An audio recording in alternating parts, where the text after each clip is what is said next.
Good morning. It is currently 6:44 a.m. on Thursday, March 5th, 2015. I'm Christiana Ellis and I just got up.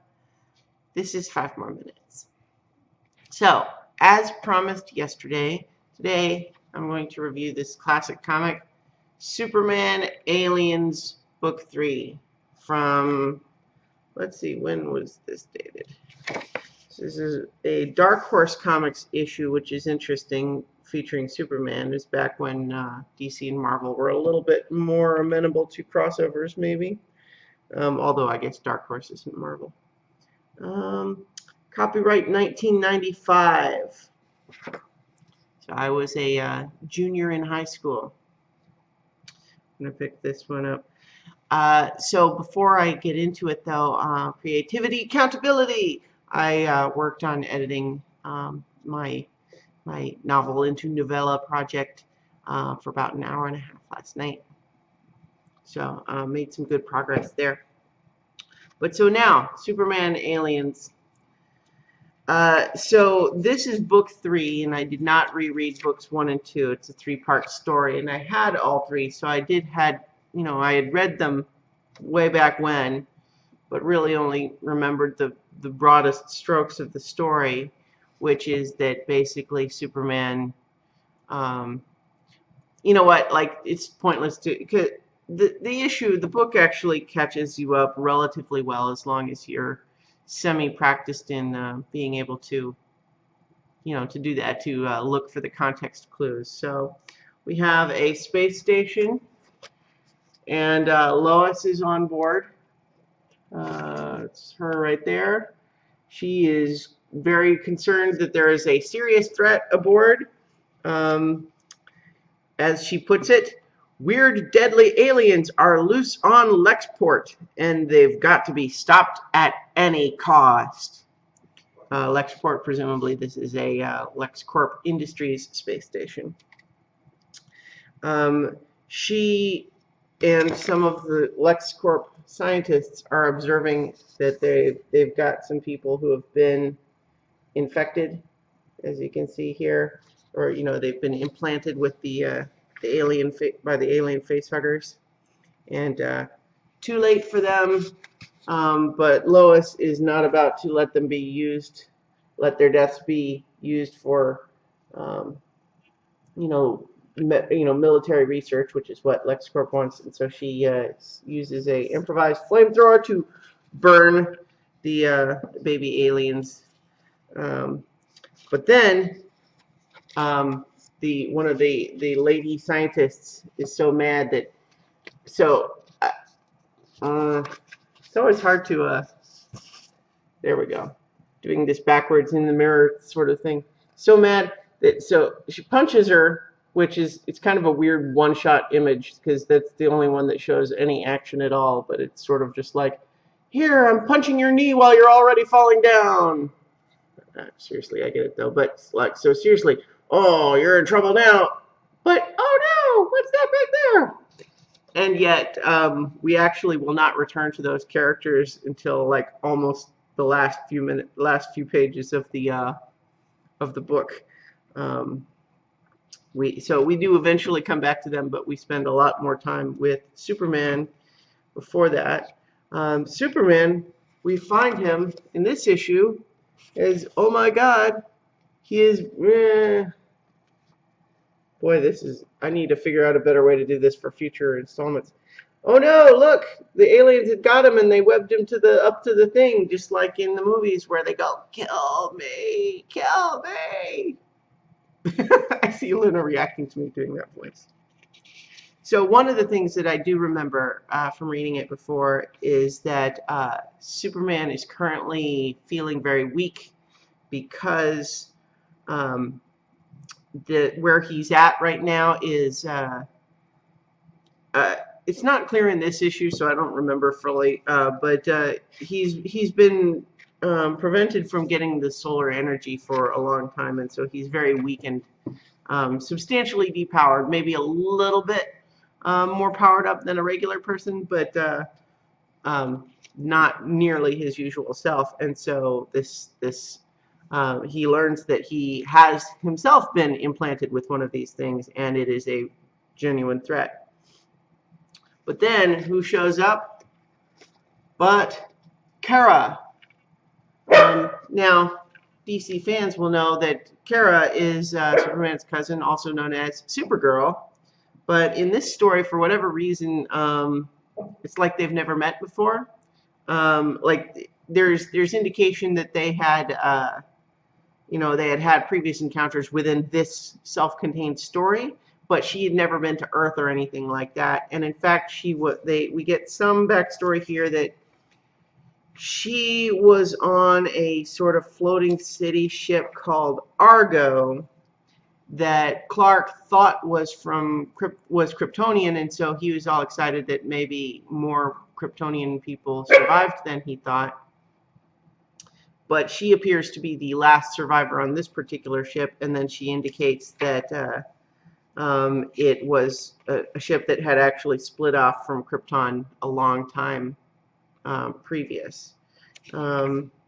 So Superman is actually, there's a lot of backstory that's not super important. In any case, she's feeling pretty hopeless because she's also been implanted.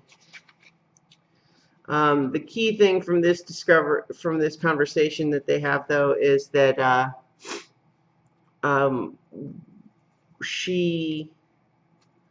they discover that Clark must actually have been implanted with a queen, and as such, the other aliens are weirdly protective of him. So in some ways, Kara is able to keep them at bay by acting like she's going to burn Superman. And they don't want him to be damaged because he's carrying the queen, so they leave her alone. Not alone, but they don't rush her and just take her out. But she's feeling very hopeless. And at one point, this is a little goofy, she says, "Hey, I have this picture of myself in my wallet from Happier Times. Yes, I know I live on a Kryptonian space station and I'm the sole survivor, but I have this picture of myself in my wallet, and I'm going to give it to you so that you can remember me after I'm dead." Also, just check out this sexy Superman, sort of.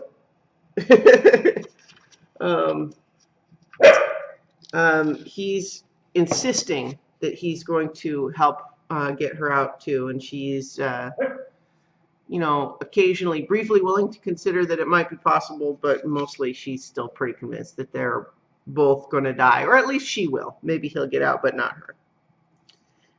So they do, they have to suit up because obviously they're both in rough shape, and so they get in spacesuits.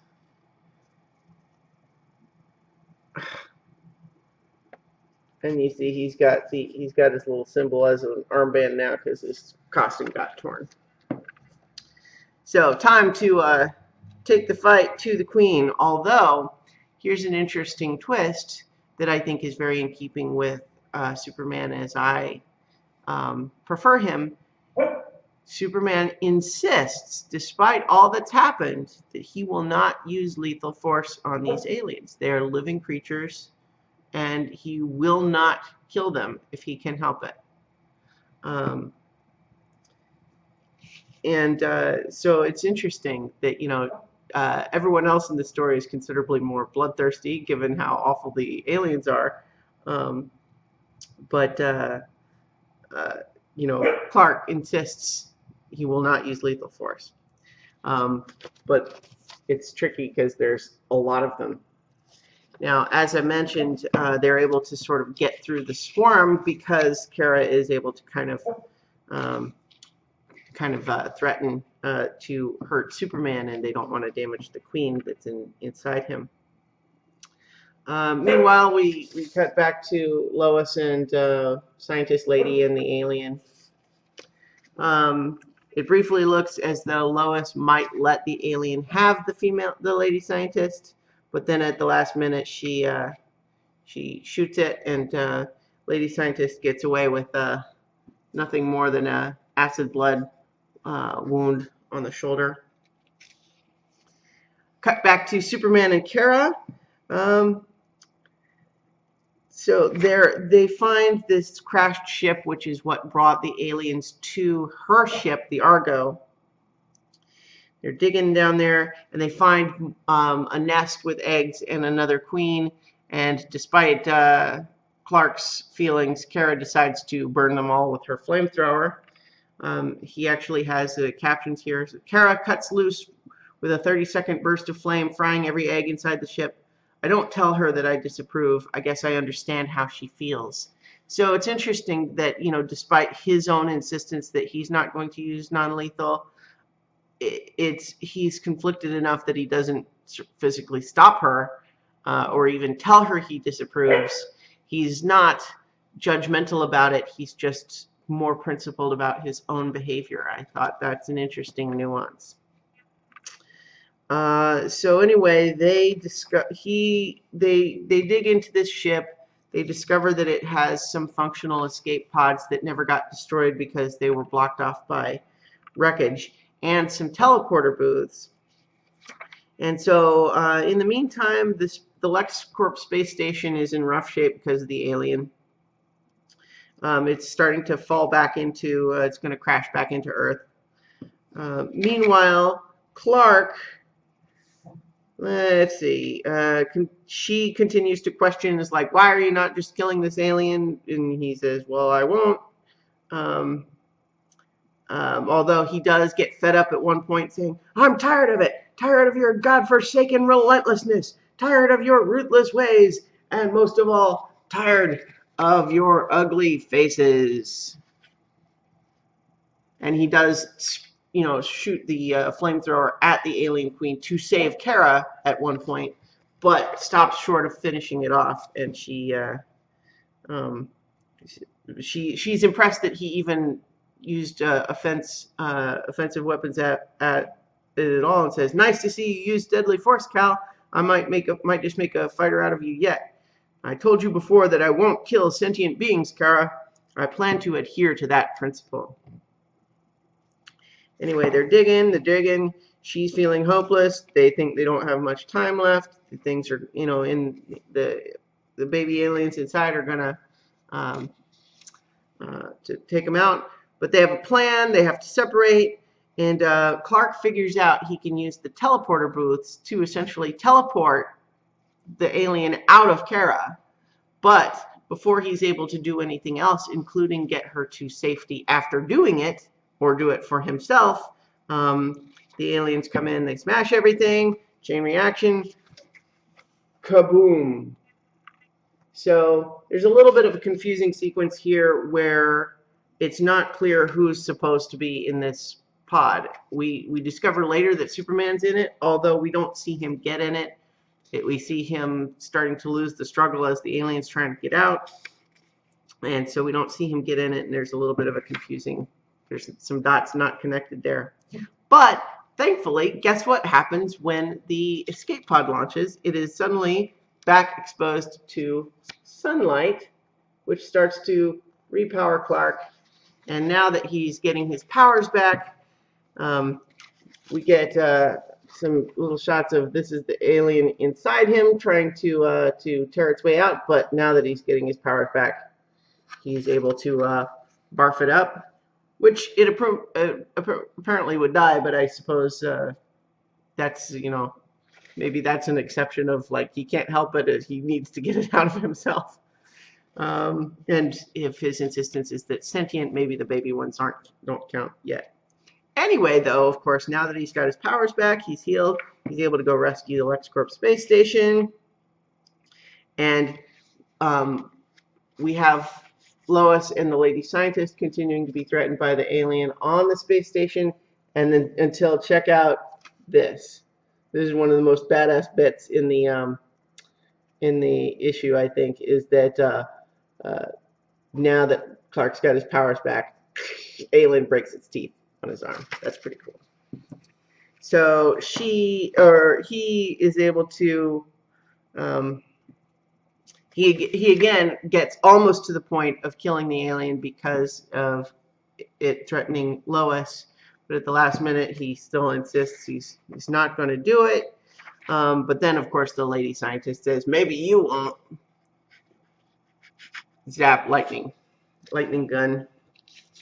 Um, and Lois comments that Clark seems super bummed. He is, because, of course, you know, after everything he's just gone through, plus he believes Kara to have been killed when the Argo blew up. Thank goodness he saved that photo from her wallet. So goofy. In any case, there's this weird bit where Lois is like, are you sure she's dead? There isn't some chance she could have made it out?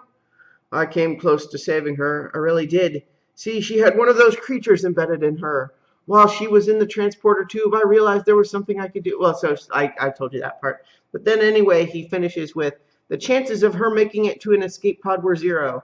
And even if she did, she doesn't have any idea where Earth is or how to get there. I saved her from the aliens, Lois, but I couldn't save her life. She died with the asteroid. All I can do is remember her and hope that she has finally found peace. Except, of course, that last is overcut of she apparently did make it to an escape pod, despite Clark's estimation of that being 0 odds. But she, of course, still doesn't know where Earth is, and so she is in an escape pod, apparently just zooming off into deep space with no idea where to go. So who knows how well that's going to turn out. But anyway, so that's Superman Aliens. It's very 90s. You can even see Clark's got his brief return from death, long hair in there.